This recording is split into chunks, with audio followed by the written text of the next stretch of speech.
Alors, je voudrais commencer par rappeler les deux prérequis qui sont nécessaires pour espérer obtenir une indemnisation en cas de sinistre de type séisme ou catastrophe naturelle en général. D'abord, il faut disposer d'un contrat qui comprend la garantie catastrophe naturelle.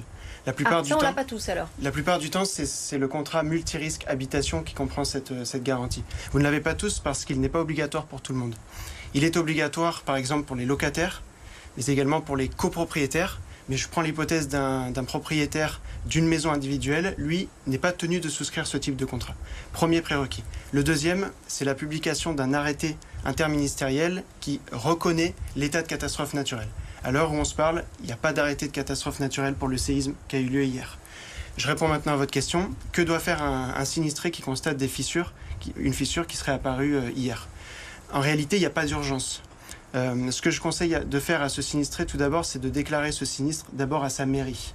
Pourquoi? Parce qu'en faisant cela, s'il y a plusieurs sinistrés qui réalisent cette démarche, la mairie va permettre éventuellement, c'est pas garanti, éventuellement de déclencher le processus qui va permettre justement la publication de cet arrêté.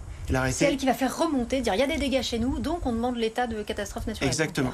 La déclaration de sinistre par l'assuré à son assurance n'est pas obligatoire, n'est même pas recommandée à ce stade. Pourquoi? Parce que j'ai pas d'arrêté de catastrophe naturelle qui a été publié à l'heure où on se parle.